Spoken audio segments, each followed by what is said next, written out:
آپ قوانین کی کتابیں پڑھ کے یہ نہیں کہہ سکتے کہ میں اب قانون دان ہو گیا ہوں. آپ میڈیکل کی صرف کتابیں پڑھ کے یہ نہیں کہہ سکتے کہ میں اب PhD ڈاکٹر ہو گیا ہوں یا میڈیکل ڈاکٹر ہو گیا ہوں. آپ اسی طرح مختلف کسی بھی سبجیکٹ پر انجینئرنگ کی کتابیں پڑھ کے یہ نہیں کہہ سکتے کہ آپ انجینئر بن گئے ہیں. میڈیکل کتابیں کسی انسٹیٹیوشن میں ٹیچروں سے پڑھنے کے بعد، ایگزام دینے کے بعد، پھر ایک ٹریننگ کے بعد بندہ ڈاکٹر بنتا ہے. اسی طرح قانون دان ایگزام دینے کے بعد، کتابیں پڑھنے کے بعد، امتحانات دینے کے بعد، فرسٹ اسٹیج، دوسری تیسری اسٹیج، پھر کسی قابل وکیل کے ساتھ کام کرنے کے بعد، تجربہ لینے کے بعد بندہ قانون دان بنتا ہے. اسی طرح انجینئرنگ کا اعلیٰ حاصل قیاس جتنی بھی چیزیں ہیں. لیکن اسلام ایسا ہے کہ بندہ صرف سیف الملوک پڑھنے والا ہوتا ہے، اس کا گلا اچھا ہوتا ہے، داڑھی ٹوپی جبہ قبہ رکھ لیتا ہے اور باتوں باتوں پر فتوے لگاتا رہتا ہے، لوگوں کو اسلام سے خارج کے اور خروج کرنے کے فتوے لگاتا رہتا ہے، غلط چیزیں معصوم لوگوں کو بتاتا رہتا ہے. اور ہماری عوام الا ماشاءاللہ اچھے لوگوں کو چھوڑ کر کان کے اوپر ہاتھ نہیں لگاتی، ویسے ہی پیچھے دوڑتی رہتی ہے. ہمارا اسلام کے ساتھ یہ مذاق ہوتا ہے. تو عرض کرنے کا مطلب یہ ہوتا ہے کہ بے شمار چیزیں ہمارے بر صغیر میں، ہمارے یا بر صغیر جو مسلمان ہیں، ہم اہل سنت حنفی جو لوگ ہیں کہلاتے ہیں، چھوٹی چھوٹی چیزوں پر ہم لوگوں کے اوپر فتوے لگاتے رہتے ہیں. یہ لیک آف نالج ہوتا ہے، کم علمی اور جہالت کا یہ ثبوت ہوتا ہے. وگرنہ اسلام تو بڑا سمندر ہے. الدین و یسر، سرکار نے فرمایا صلی اللہ علیہ وسلم، دین تو بڑا آسان ہے. قرآن پاک میں سورہ بقرہ میں 2 مرتبہ آتا ہے، یرید اللہ بکم الیسر ولا یرید بکم العسر. اللہ تعالیٰ تو ہمارے لیے آسانی چاہتا ہے، تنگی نہیں چاہتا. اسی طرح حدیث پاک ہے، بشروا ولا تنفروا یسروا ولا تعسروا کما قال فی الحدیث. لوگوں کو خوشخبری سناؤ.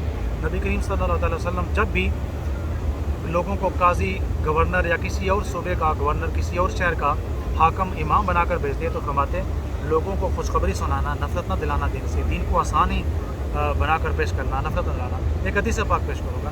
یہ جو مسجد ہے، مسجد نبوی میں ہم بیٹھے ہیں، نبی کریم صلی اللہ علیہ وسلم کے زمانے میں مسجد نبوی جو تھی ریاض الجنہ ہے، جو آج وہ تو لگائیں کیمرہ مان. یہ جو مسجد نبوی ہے، یہ نئی عمارت ہے، 1983-85 میں بنی ہے. اس کے اندر ریاض الجنہ ہے، سرکار کی گنبد کے پاس. تو ریاض الجنہ جو مسجد نبوی ہے، وہاں پر سرکار بیٹھے ہوئے تھے. ایک بندہ آیا، اعرابی تھا، آیا. وہ چونکہ غالباً وہ نیا نہ مسلمان ہوا تھا یا مسلمان ہوا ہی نہیں.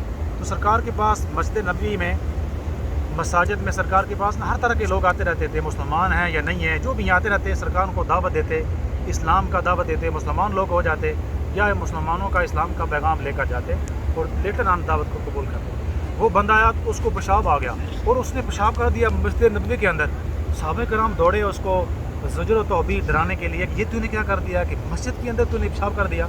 یہ صحیح ستہ کی حدیث پاک، غالباً صحیح مسلم اور بخاری شریف کی حدیث پاک. جب وہ دوڑے، صحابہ کرام نے ناگواری کا اظہار کیا تو سرکار نے ان کو روکا کہ آپ ایسا نہ کہو. اس کو فارغ ہونے دیا. جب وہ پیشاب کر چکا، سرکار نے پانی ایک برتن میں منگوایا، خود اپنے ہاتھوں سے پانی بہایا اور صاف کیا اور بڑے پیار کے ساتھ اس کو سمجھایا کہ یہ مسجد ہے، عبادت گاہ ہے، جہاں پر پیشاب نہیں کرتے. یہ اخلاق ہے نبی کریم صلی اللہ علیہ وسلم کا کہ لوگ مسجدوں کے اندر پیشاب کر دیتے. نجس چیز ہوتی تو اس کو مارا نہ جاتا، فتویٰ نہ لگایا جاتا، کوئی اور ناپاکی کا فتویٰ، اسلام کے خروج کا فتویٰ نہ لگایا جاتا. سرکار کا اخلاق، سیرت، حدیث، سنت یہ ہے کہ نبی کریم صلی اللہ علیہ وسلم نے پیارے انداز سے سمجھایا اور وہ بندہ سمجھ گیا. تو عرض کرنے کا مطلب یہ ہے کہ اسلام پیار سے، اخلاق سے، محبت کے ساتھ پھیلتا ہے اور چھوٹی چھوٹی باتوں پر فتویٰ بازی نہیں کرنی چاہیے، فتویٰ نہیں جاننا چاہیے.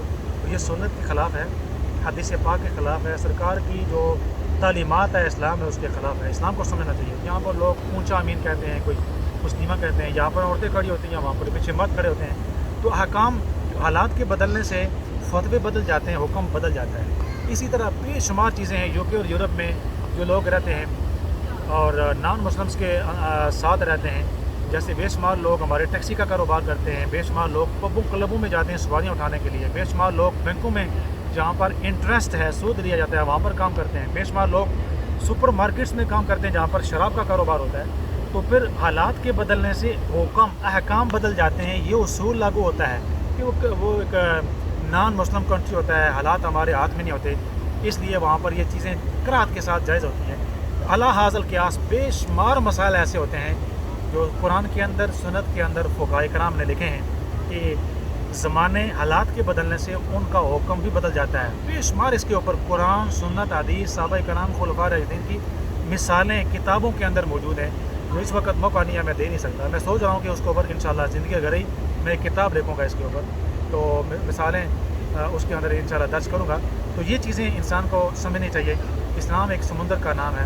انسان محبت کو پھیلائے، فتنہ فساد کی طرف نہ جائے، نہ فتنہ فساد پھیلائے اور نہ ہی فتنہ فساد پھیلانے، شر پسندی پھیلانے والوں کے قریب بھی جائے. اسلام سارا امن اور محبت کا دین ہے. اس لیے میری عادت ہے کہ جہاں بھی کوئی فتنہ فساد ہو یا کوئی ایسی چیزوں میں دور رہتا ہوں. نو کمنٹ جسے کہتے ہیں. اور عموماً جو اکابر علماء کرام ہیں، آپ اگر ان کو پڑھیں، صحابہ کرام، تابعین، تبع تابعین، اکابر علماء کرام، اولیاء اللہ، وہ ایسے کرتے ہیں کہ لوگ گالی دیتے ہیں، ان کے اوپر کیچڑ اچھاتے ہیں. نبی کریم صلی اللہ علیہ وسلم کی سنت ہمارے سامنے ہے. پتھر پھینکے گئے، سرکار کو لہو لہان کیا گیا، سرکار نے دعا کی. تو اس طرح ان چیزوں پر جتنے بھی مبلغین ہیں، ائمہ ہیں، اولیاء کے ماننے والے ہیں، امام ہیں، یا ہماری طرح گناہگار ہیں، دین کے طالب علم ہیں، ہمارے ایسے لوگوں کے اوپر تنقیدیں ہوتی ہیں، برا بھلا کہا جاتا ہے، فتوے بھی لگتے ہیں. ہمیں اگنور کرنا چاہیے. اور اگر ہم ہر فتویٰ لگانے والے کے بات کا اگر جواب دینے لگ جائیں تو پھر اپنے مقصد سے بندہ ہٹ جاتا ہے. اس لیے مجھے یہ چیزیں میرے ذہن میں یہاں پر دیکھا اور سرکار کی سنت سے میں نے آپ کو بتا دیا کہ اخلاق محبت اسلام کا نام ہے.